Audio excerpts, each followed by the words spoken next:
Uh, Hello students, in the last class we have spoken about the mosaic and the regulative development concepts which were given in the late 1800s by Rocks and others, right? So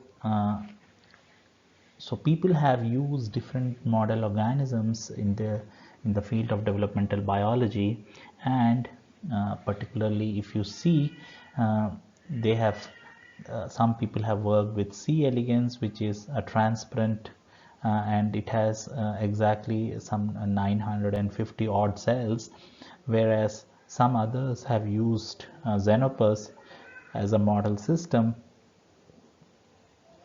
and some of them have used fish as a model system, such as zebrafish, and people have used Drosophila for studying um, invertebrates, and mice system to study the vertebrate models. So, uh, so what are the features and do they have in common among all these model organisms, and how the development exactly happens? So we have to look at certain terminologies in order to understand the developmental process. So if you look, you have to pay attention to these important words, and here I have shown two different organisms. One is fish and one is human, to demonstrate these important terms. So the first one is the anterior posterior axis. So in this case, the anterior is the head part in this fish, and the posterior is the tail portion of the fish, right? We have also dorsoventral axis. So the dorsal means the upper or the back side, and ventral is the lower or the front side. In here, in humans, so the dorsal is the back side and the ventral is the front side here. All right. And we also have the proximal and the distal axis. So the proximal axis is something which is closer to the body.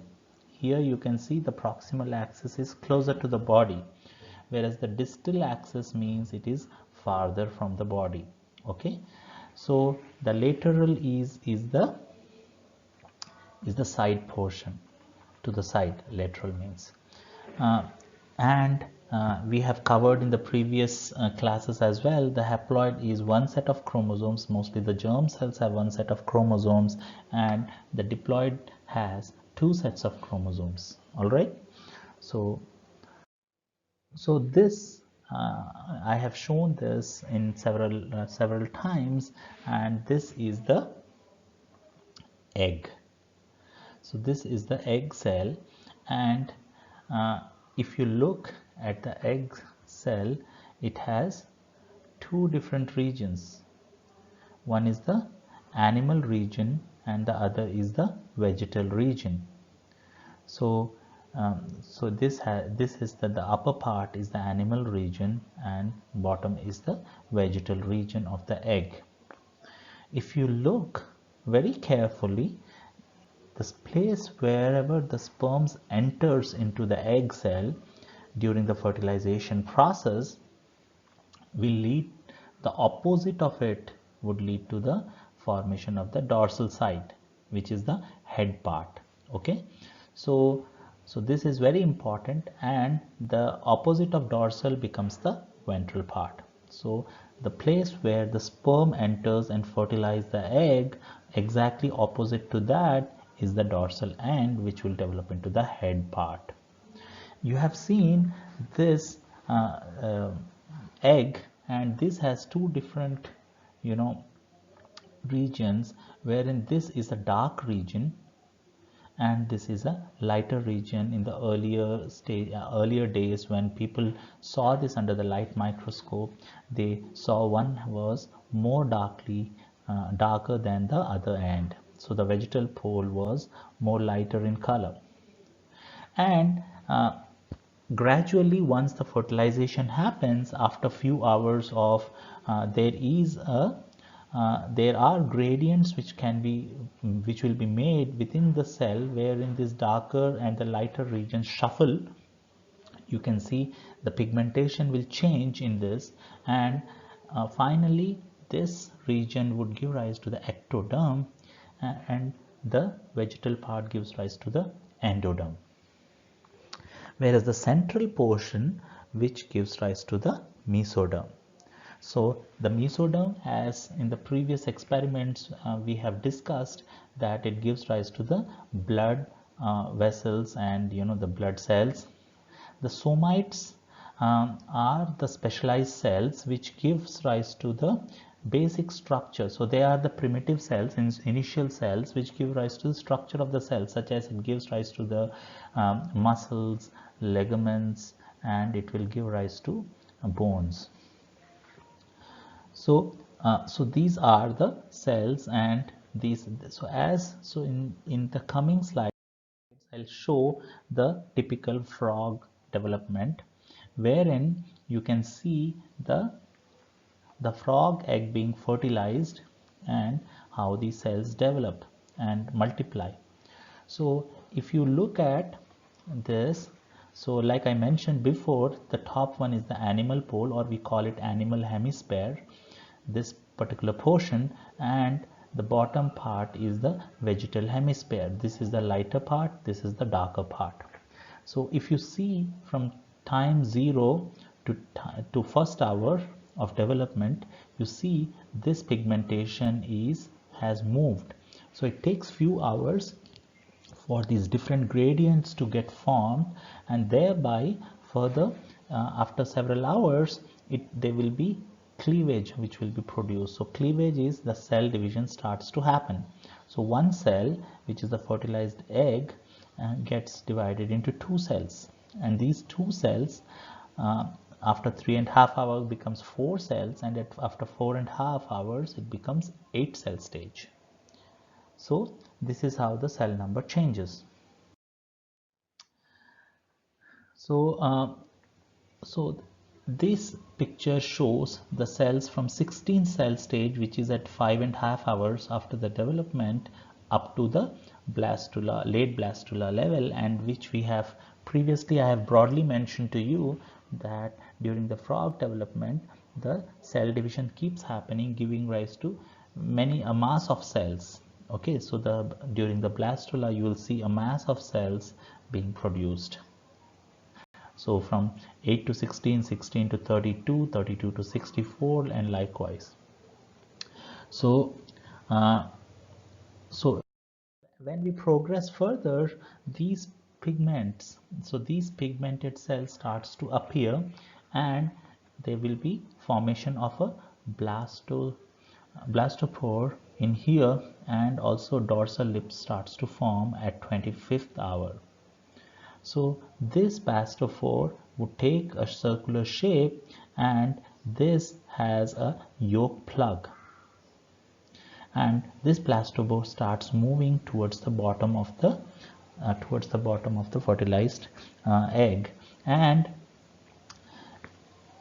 you will see this pattern of this coloration keeps changing during the division of the cells, and the cells start to shuffle and align themselves in different planes till the 36th hour.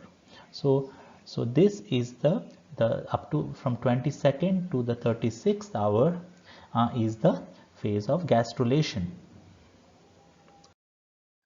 So now what happens is, there after 42 hours there is an anterior and a posterior axis which is formed, and neural fold starts to appear, and this further neural folds would give rise to the neural groove.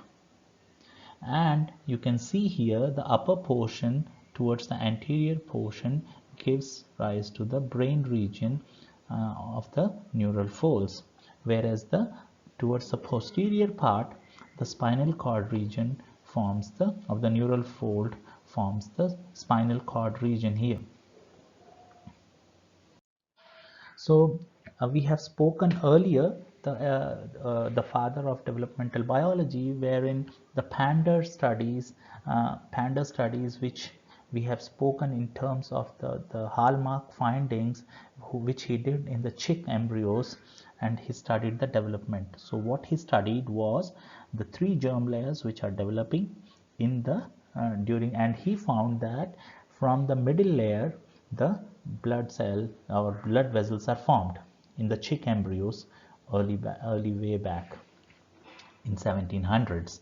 So here he identifies that the notochord, so the notochord, which is which makes the so this is dividing the embryo into the left and the right side, right? The notochord divides the embryo into the left into the right side.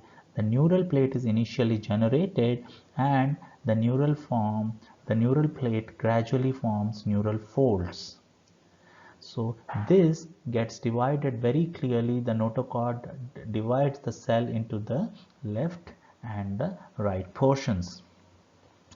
And further, this instructs the ectoderm, specifically the ectoderm, to differentiate into the neural tissue, and the ectoderm gradually forms the neural tube, which becomes the neural tissue.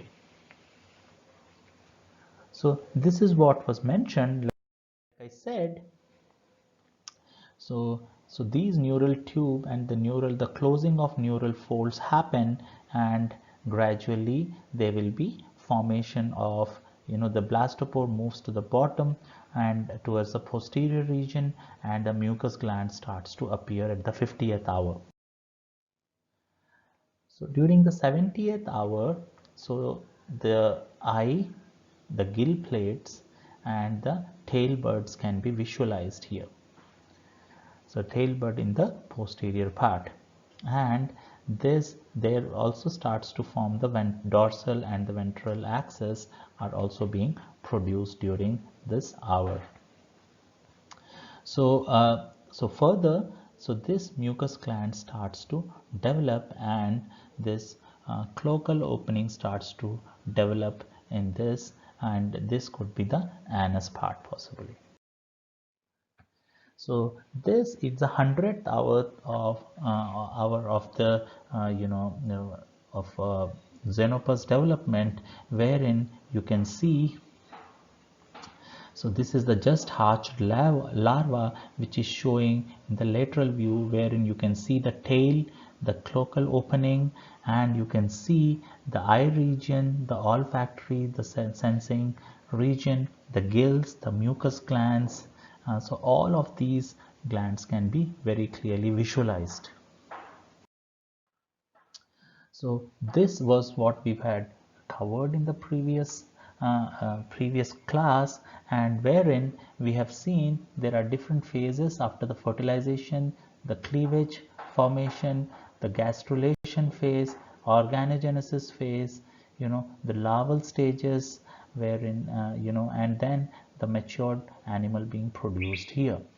So you can see during the blastulation, after the blastula, the ectoderm, endoderm and mesoderm is formed, and during gastrulation, so this is further getting converted to dorsoventral parts, and the ectoderm is giving rise to neural plate, neural crest and epidermis, and this epidermis gives rise to the cells such as the skin cells, for example, whereas from the mesoderm the somites are produced, and the blood system, the hematopoietic system, the blood vessels are being generated, and you have kidneys and gut which are also being produced. And whereas in the endoderm is the innermost part of the body, which produces the stomach, the lungs, the liver, the intestine, and from this, so the mesoderm ventral part, you can see the formation of kidneys, limbs, heart and the gut, and finally the adult cell types are being generated, such as neurons, cartilages, and you can see the epidermis and the gland cells of the skin, and further there will be lens formation, placoids. Placoids gives rise to the lens and the sensory epithelia, and the somites would also give rise to the muscle cartilage and the fibroblasts, and this further we get tubules in the kidneys, and from the blood system erythrocytes, which are the myeloid cells, and the lymphocytes, which are the lymphoid cells, are being generated, and the cardiac muscles is also produced in the terminal stages after the heart is produced. So you see the cardiac muscles. The gut would have smooth muscles. So these are the different adult cell types which are terminally differentiated cells. Thank you so much.